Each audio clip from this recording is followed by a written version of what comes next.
కాళ్ళకు గిరికలు కట్టుకున్నట్టే తిరుగుతుంది మా మంగ్లీ. ఇక లేడవాయే పిలుద్దాం ఉండుండ్రి. మంగ్లీ అమ్మా ఆపు ఆపు ఆపు, నిన్ను విసికి పెట్ట పీక దొరికినాది నీకు పీక. ఎట్లన్నా సావిత్రి కొత్త కీరవాణి రాగం? అమ్మా ఇది కీరవాణి రాగం కాదమ్మా, కర్కోటక రాగం అది. అంటే మస్తు నచ్చినట్టున్నదిగా నీకు, ఇంకోటి ఎడవాలనా? ఏంటి మళ్ళొక పారా? ఈసారి నువ్వైతే పీకుదు, నీ బొండిగా విసికి చంపేస్తా. ఎందుకు సావిత్రి కసన్ మాపుడుతో నత్తా ప్రేమ?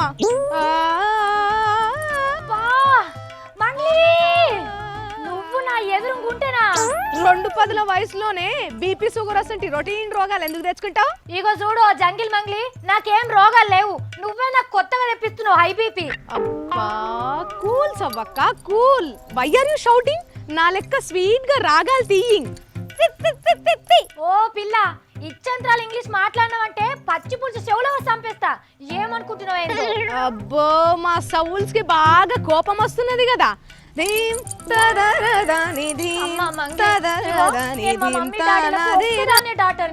ప్లీజ్ నాకు ఇంకో కొన్ని రోజులు బతకాలని ఉన్నది. అరే ఎడ్డి సవ్వుల్స్, నీకేమన్నా రోగం ఉన్నదా చెప్పు. కీరవాణి రాగంతో నీ కిడ్నీ నొప్పి తగ్గిస్తా, హిందోళంలో పాడి ఇమ్యూనిటీ పెంచేస్తా, పూర్ణ కుంభంలో పాడి పురాగా నయం చేసేస్తా. అమ్మా మహాదలో, నువ్వు రాగం తీసి పాడితే రోగాలు నయం అవుడు కాదు, కొత్త రోగాలు వచ్చేటట్టున్నాయి. మూర్ఖురాలా, సంగీతం విలువ నీ అసంటి పామురులకేం తెలుసు, నా సొంటి పండితులకే తెలుసు. అమ్మా పండిత పుత్రిక పరమసుంటా ఏందో చెప్పమ్మా నీ సంగీతం విలువ. కొండల్ని పిండి చేసేంత శక్తి ఉన్నది.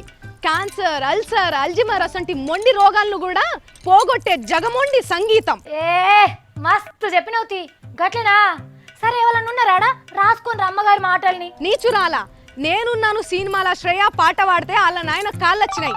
స్వరాభిషేకం సినిమాల విశ్వనాథ్ సారు పాట పాడితే పోయిన గొంతు తిరిగొస్తది. నా ఆటోగ్రాఫ్ సినిమాల భూమిక పాట పాడితే ఆపు తల్లో ఆపు తల్లి, నీకొక దండం పెడతా.